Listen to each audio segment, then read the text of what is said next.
After a long wait, Bucks basketball is finally here. Giannis looked like Giannis, and we got the Khris Middleton return to Milwaukee. So much to discuss on today's episode of Locked On Bucks.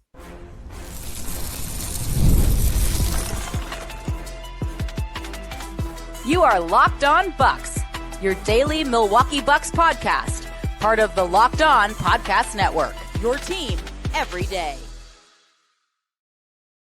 What it do? Welcome to Locked On Bucks, part of the Locked On Podcast Network, your team every day. I'm Camille Davis, an NBA analyst with the Locked On Network, co-host of the Technical Foul podcast as well. Joining me is Frank Madden, longtime voice of the pod, founder of brewhoop.com, and we appreciate you for tuning in and making Locked On Bucks your first listen every single day. We are free and available wherever you get your podcast, as well as on YouTube.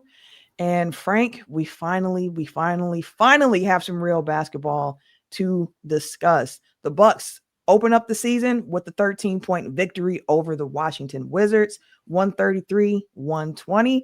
And we have to start, I feel like, with the Khris Middleton return, a franchise legend and icon.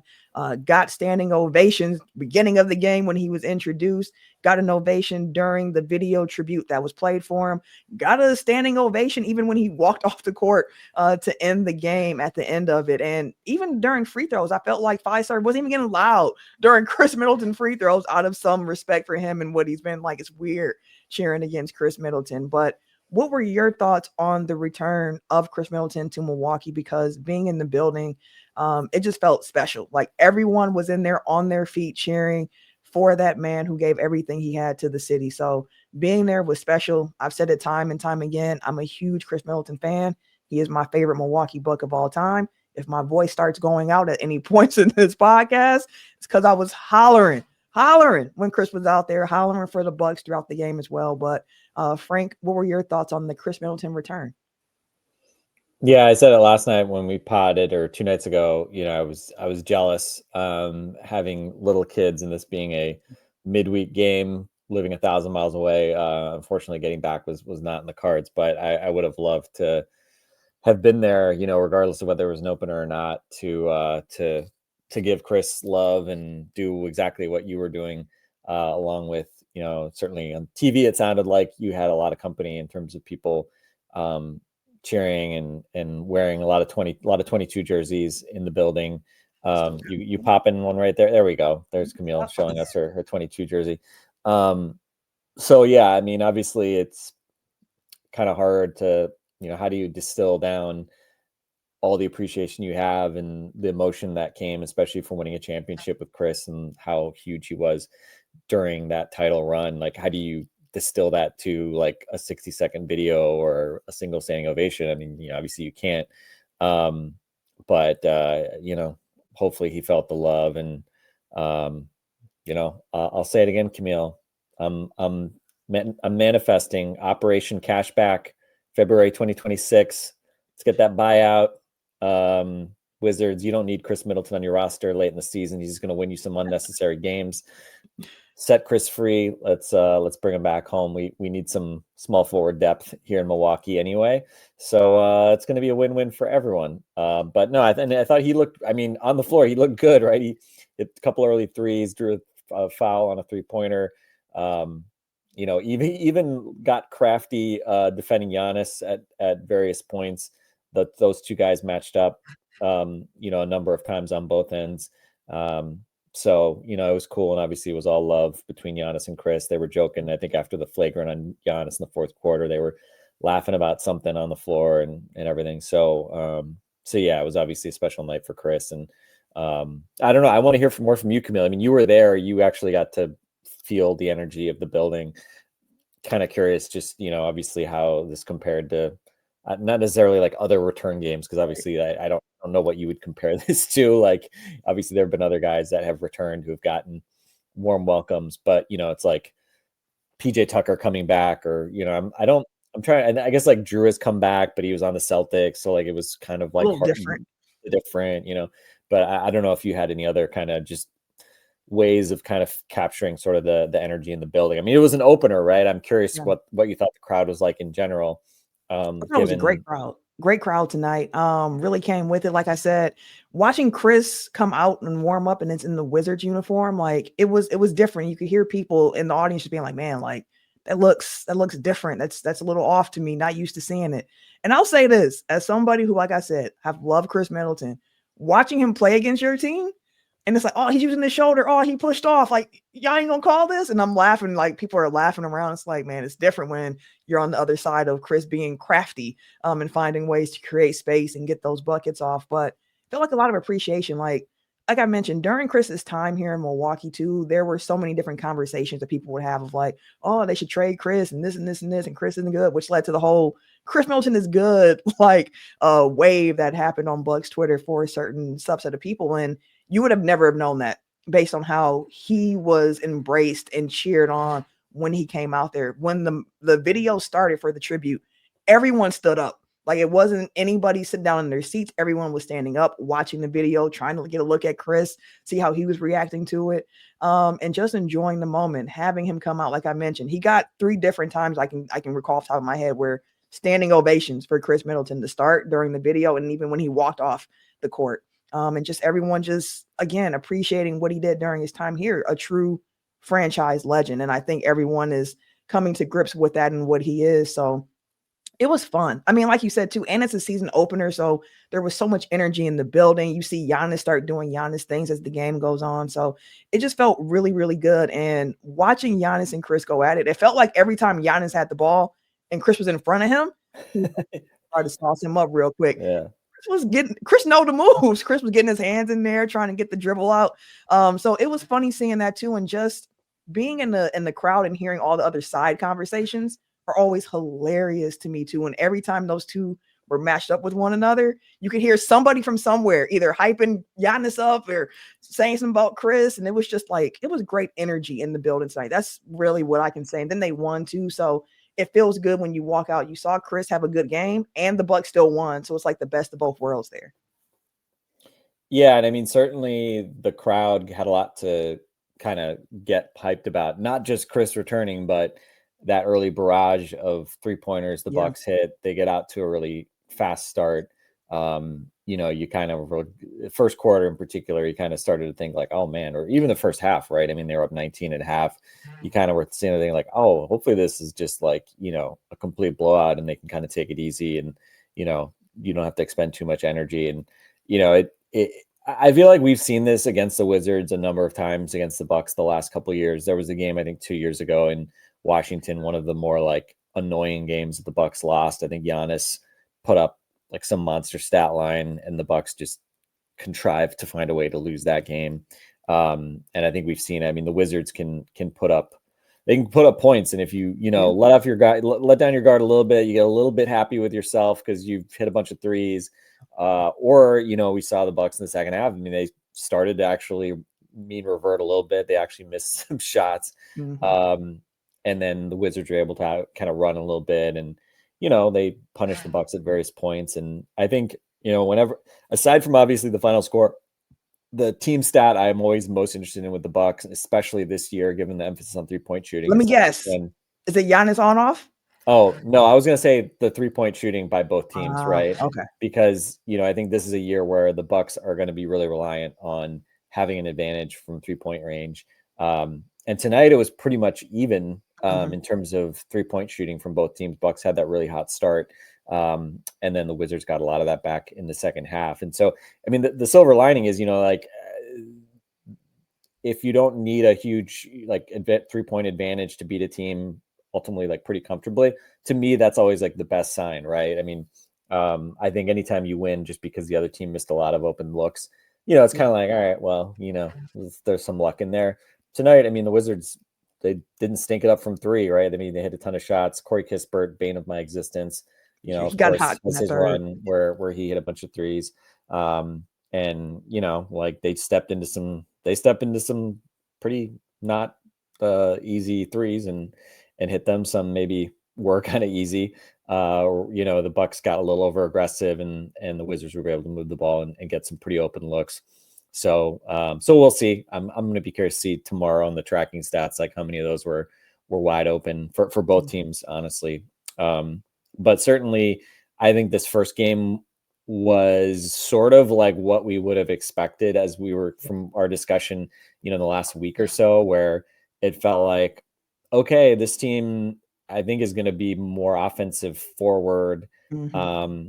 And there's probably going to be a lot of nights where the offense is going well and maybe the defense slacks off a little bit because of that. Although I would call out, I think Cleaning the Glass had the Wizards at like a 113 offensive rating tonight. It was a high possession, high pace game. So, so the defensive rating, the kind of team scoring rating numbers, kind of got pulled in a little bit, but Bucks were about a 125 offensive rating, which is obviously phenomenal. Fantastic. And the Wizards were, not terrible. I forget where the Bucks were last year, if they were at like 111 or something like that. But yeah, so it wasn't like a terrible defensive night. I think the inside the arc defense from the Bucks was actually pretty good. And, my concerns about, excessive fouling didn't end up being like as big of an issue, despite the fact that there was feels like half the Bucks lineup had early foul trouble. Yeah, like Cole Anthony got in the game and had like 3 fouls, like in like 3 minutes, it felt like. Yeah, I think AJ Green had the early foul trouble. He had a foul 10 seconds into the game. So AJ, Giannis, and Miles, I think, had early foul trouble.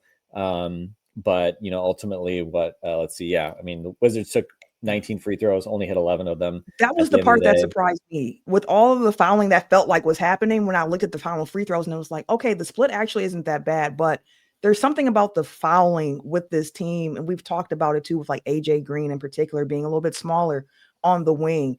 There's something that AJ himself said during training camp about fouling that I've kind of kept in my head about how the Bucks might approach the season. And I want to get your take on it when we come back.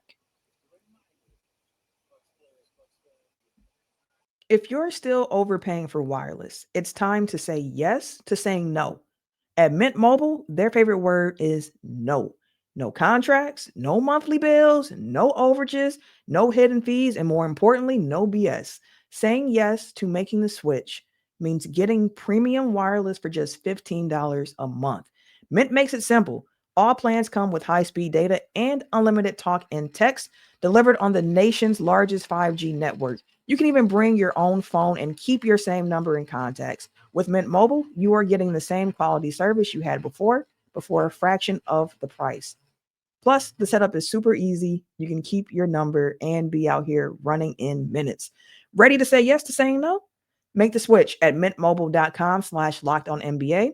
That's mintmobile.com/lockedonnba. Upfront payment of $45 required, equivalent to $15 per month. Limited time new customer offer for your first 3 months only. Speeds may slow above 35 gigabytes on limited plan. Taxes and fees extra. See Mint Mobile for details. And here's the thing, y'all. Making excuses never solves anything. Never. We've heard them before too. It's just stress. I'm tired. It happens to everybody sometimes. But when it comes to performance, sometimes your body just needs a little extra support. And that's where Rugiet comes in.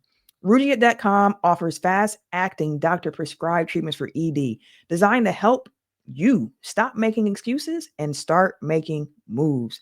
Rugiet makes it easy to get started too, y'all. You just connect with a board-certified doctor, all online, 100%. No awkward waiting rooms, no in-person appointments.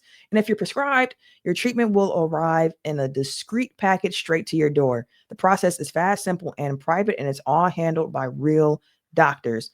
Visit rugiet.com/lockedonnba to get 15% off your first order. That's rugiet.com/lockedonnba. And don't forget to use our code LOCKEDONNBA so they know that we sent you.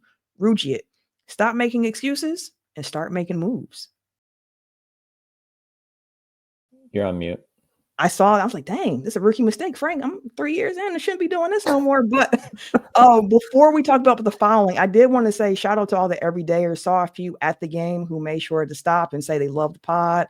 I love what we're doing. So I wanted to say shout out to y'all. And if you haven't subscribed on YouTube yet, make sure you do that. But Frank, the fouling. So that was something I was curious about with this team coming in, especially knowing that they were planning to run out, the Kevin Porter Jr., Gary Trent, AJ Green trio next to Giannis and Miles Turner.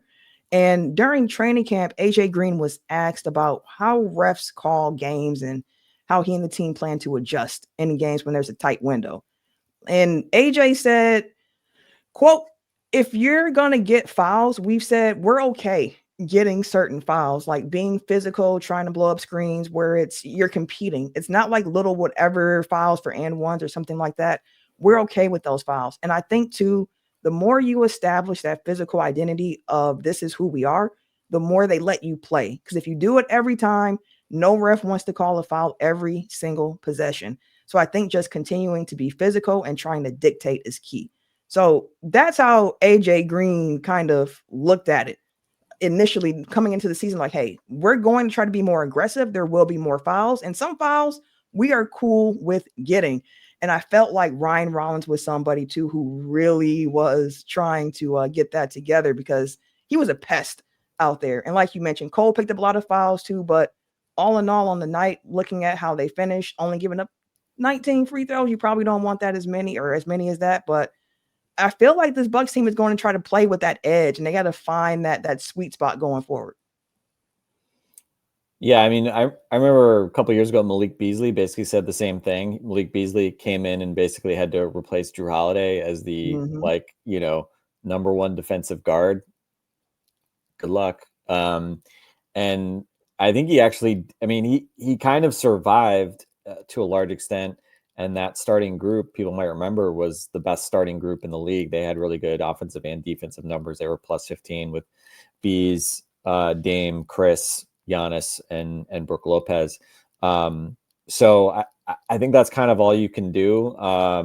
We saw last year, AJ repeatedly had games where he did have foul trouble. I want to say he fouled out of a couple of games.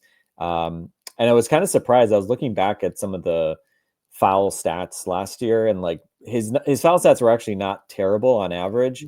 But he just had nights where, he just got a bad whistle, and, he got, basically called for being a pale white guy trying hard to defend a bigger guy, I guess. Like, I don't know. Right. It was just, some nights he just didn't get the whistle. And so that's going to happen this season too. I definitely, I don't know.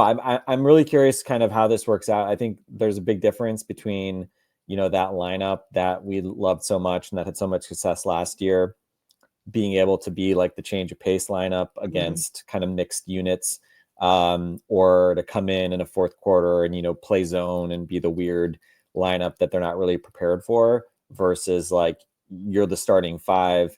That's the first group that, the opposing coaching staff is going to game plan against. And they're going to figure out, like, how do we attack the Milwaukee Bucks from the opening tip? Okay. A lot of teams are going to say we have, a small forward who's bigger than AJ Green. So Jimmy Butler, you're going to go attack AJ Green in the post. We're going to see that pretty soon because the Warriors are coming up, in the next week or so. Like when they play the Knicks, right? Knicks have some physical wings, like how does that shake out? Shoot, even to a lesser degree on Friday against Toronto, seeing Scotty Barnes and Brandon Ingram, just some guys with a little bit of size to them. Yeah. So I think that's going to be a big challenge for the Bucks. And they kind of need to really, be really good at pressuring on the perimeter and preventing teams from sort of starting to get downhill, because, once you kind of let these bigger guys get going downhill, then that's where, when you're 6'4" against a 6'8" guy, whatever it is, like you're just going to be at a disadvantage. And if that guy gets, off balance at all, like they're going to call that. So we'll kind of see what happens. I think we'll also be interested to see what the Bucks do. Do they use Giannis on wings sometimes more? Although then it's like, well, then is AJ guarding a power forward? Right. I mean, again, like you're going to have to pick your poison to an extent. And we'll just sort of see how it works out. I think off the bench, I mean, Taurean Prince came in and gave you some solid minutes tonight. Shot the heck out of the ball, was a plus. And, Kuz, who started horribly and looked really bad in the first half, was sneaky, like critical in helping bridge the non-Giannis minutes. Yeah, the end of the especially third once the Wizards quarter. started threatening in that third quarter. They're like, Kuz Yeah. was doing that Giannis light that I was talking about there a little Yeah. bit there.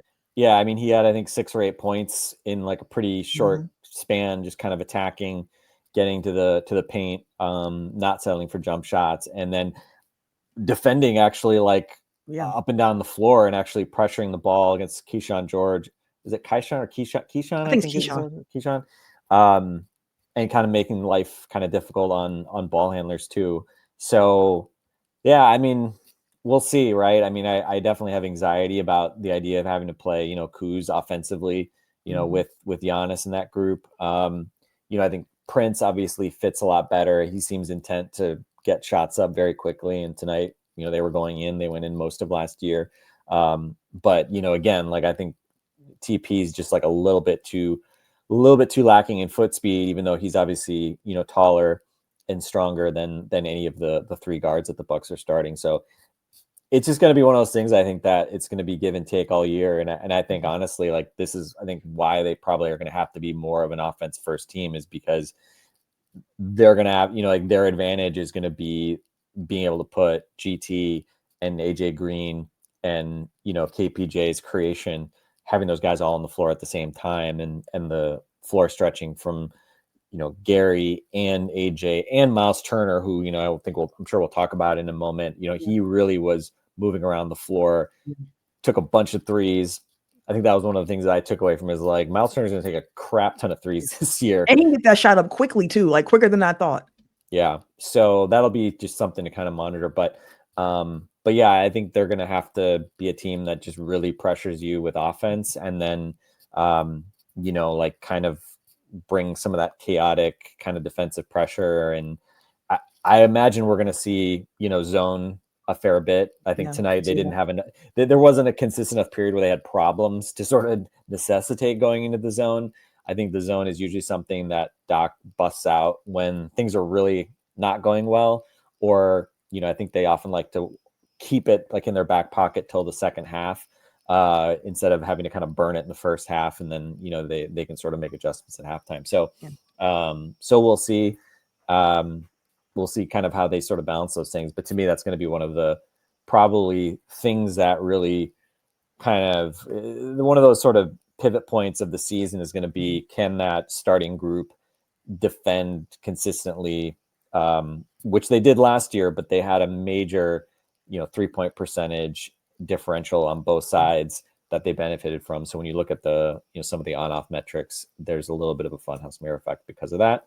Tonight, fortunately, teams pretty much shot the same from 3-point range. Bucks win easily. We love that. And important to bank a win against a team that you should win. And when you have, some games coming up that are not gimmies, I think if you can split your next 4, right? I think, what is it? I think it's Toronto at Cleveland, and then I believe Knicks and Warriors, I think. So, again, early in the season, so weird things going on. The Cavs still figuring it out. Yeah, Cavs lost tonight. They don't have Garland.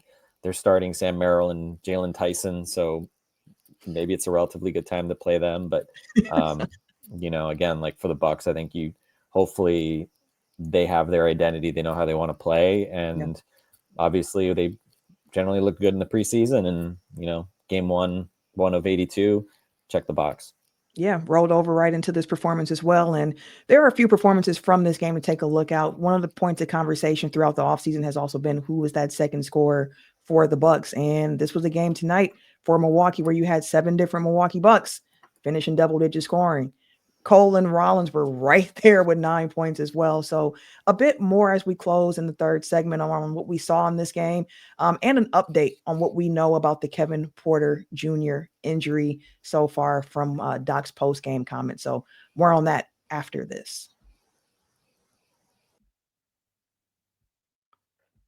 So when I was told that Skims was going to be making a men's line, one of my first thoughts was, okay, I'm sure the fellas are going to enjoy that because Skims was a game changer in the underwear game since it came out, since the debut, originally for the ladies. But as mentioned, now Skims has a men's line too. So fellas, Skims has you covered with various styles for whatever suits you best.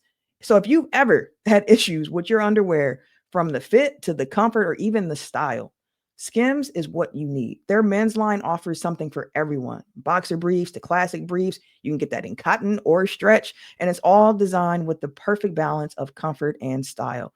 From cotton or stretch boxer briefs, Skims got you covered all the way around. Shop Skims Men's at skims.com and let them know that we sent you. So after you place that order, select podcast in the survey, and then select our show in the drop down that follows. So again, check out Skims at skims.com.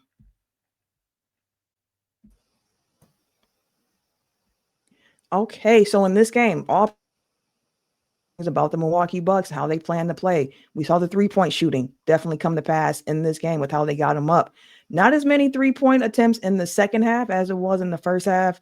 And also some of those looks were great in the second half, just didn't fall in the second half. But ultimately, like I mentioned, you had 7 different Bucks in double digit. You had Giannis leading the way, 37 points, big game from Giannis, especially down the stretch in this one, because he had 13 points at halftime, 10 points in the third, and then upped it again and had 14 points in the fourth quarter when it was really just time to get to work, put the Wizards away.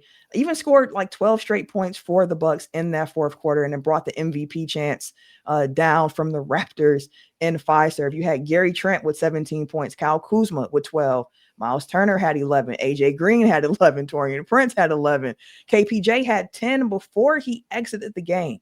And I will say this about the Kevin Porter Jr. injury. It's an ankle injury. And after the game, Doc Rivers did say it didn't look good.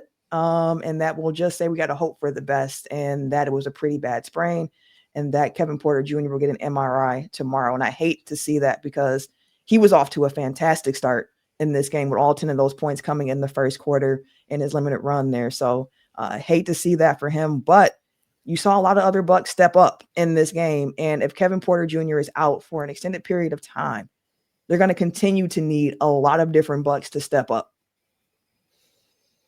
Yeah, I mean, let's start with Giannis.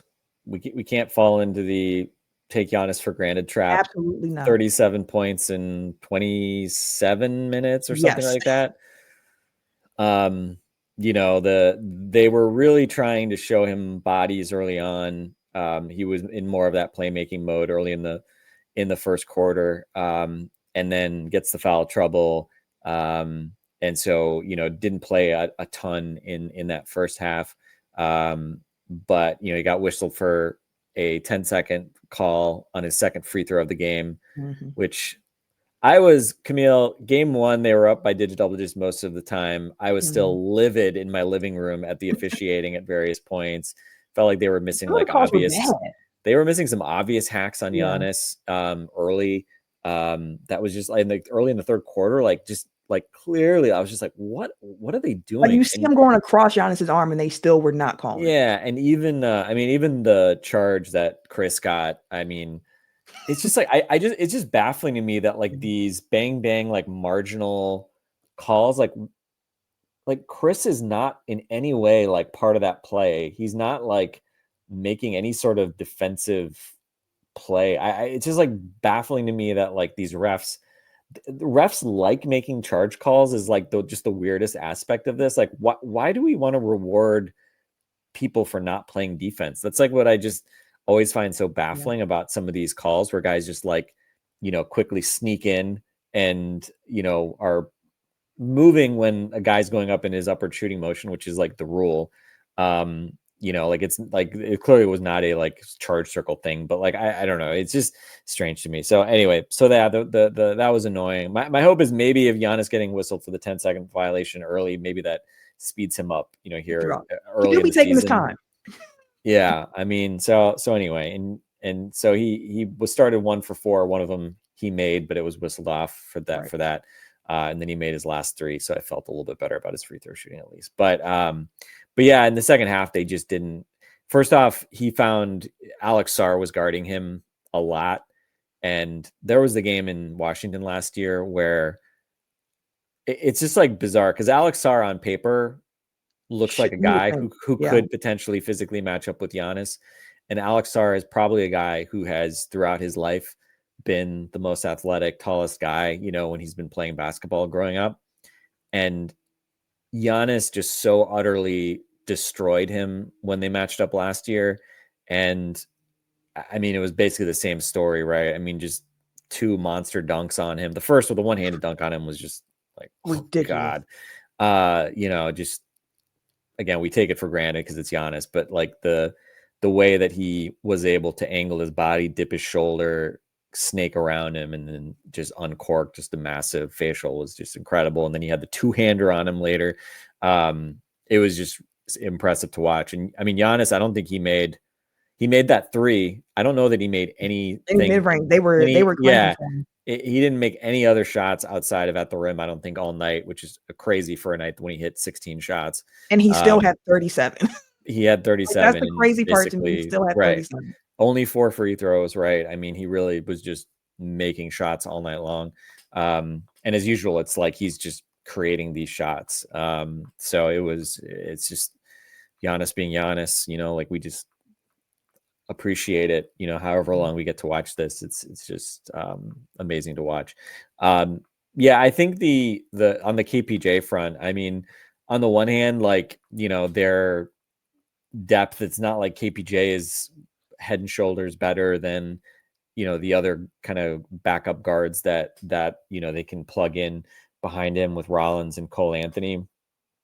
That said, I think, like, I don't think this is like trivial for them to lose any of those guys, because I think they really need the depth that they have. And, you know, KPJ had a great start to this game, right? I mean, he had 2 threes. He had that poster, incredible, just drive and uncorks a 2-handed dunk in the half court. And then it was kind of funny. I mean, I was, you know, obviously I was watching on TV, like it really didn't look like a bad sprain on the replays. And I mean, he got up pretty quickly and was hobbling off. So it's not like it was one of those where, like, you know, he has to be like carried off the floor or whatever. Right. So again, like, I don't know. Doc presumably knows obviously more than those of us just watching on TV did, but you never know. Right. I mean, it's so often guys like even come back and then to a game, finish a game, and then they miss time afterwards because the ankle has swells up up. more. Yeah, exactly. So you would have to probably assume that there's going to be some swelling and that he'll miss time. And obviously you just hope that it's, you know, 1 or 2 games and not more. Cause again, I do think the Bucks need some of his offensive juice. And I think, you know, Cole Anthony, I think sort of showed, you know, he has some juice too, in terms of like shot creation. I think Rollins like had moments, but also, I mean, defensively he had moments. You know, I think you saw obviously what he's able to do. Like, I think he created a steal like within, you know, 10 seconds of getting on the floor. But, you know, he's not a point guard. Like, he's basically a 2 guard who's pretty good at handling it. But, you know, he's not a natural like initiator. Yeah, he's not a natural together. Exactly. He's not a natural orchestrator of the offense. Which is less important, you know, when he's playing with Giannis. So on some level, like starting him next to Giannis is fine. I'd rather start him than Cole Anthony for that reason, because I think Cole is just a bit more comfortable, like being the guy that has to create offense. And I think that's second is going to need that playmaking from Cole going forward too. Yeah, I mean, that's the part that like they basically had sort of a line shift, you know, first half there where, you know, they had all 5 reserves on the floor at the same time. And, you know, it worked out okay in part because, you know, like Taurean Prince was just banging threes left and right. But yeah, there's going to be times because that's the thing. It's like, oh, well, that they shouldn't do that. But then it's just like, well, they don't have another star, you know, there's no Dame Lillard, there's no Khris Middleton to sort of anchor, you know, a bench group without Giannis.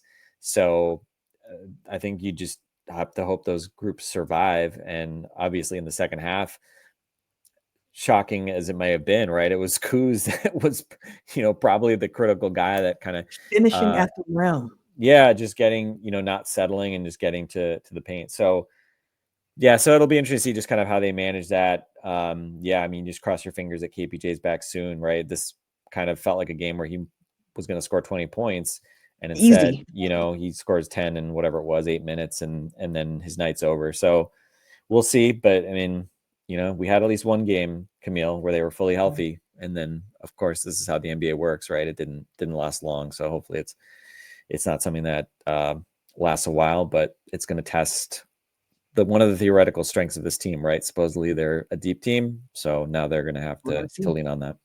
Yeah, and it's a game for this one, like I mentioned, Cole Anthony had 5 fouls in this one. 3 of them came in his first stint. And that's the part that makes me a little nervous too, if the KPJ injury is long lasting, of like, okay, knowing how aggressively they're going to be playing defensively too, on the nights where foul trouble does occur. Like, what is that guard rotation going to look like? Because in this game, Doc threw out a couple of like these jumbo lineups. And I was like, I am not sure about this one right here, Doc. Like, he had one where it was Miles, Giannis, Kuz. I think Coffee was out there. And I forget who the 5th was. It might have been Torian Prince or somebody else. But I was like, this is a huge lineup. And AJ Green subbed in pretty quickly after that. But it was still just a really big lineup. So it'll be interesting to see which way and which direction they go in this one. And honestly, there is still a few things from this game that I would like to touch on, but we're running up against the shot clock here for the episode. So some of those thoughts, I think, are going to have to wait until tomorrow's episode, but we truly do appreciate y'all for tuning in to Locked On Bucks, for making Locked On Bucks your first listen of the day. That second listen, go find Locked On Fantasy Basketball, because you know that Josh Lloyd is going to have you locked, giving you daily tips to help you win your league and making you a smarter NBA fan. So find Locked On Fantasy wherever you find your podcast. And again, we appreciate y'all for tuning in. For Frank and myself, we'll catch you later.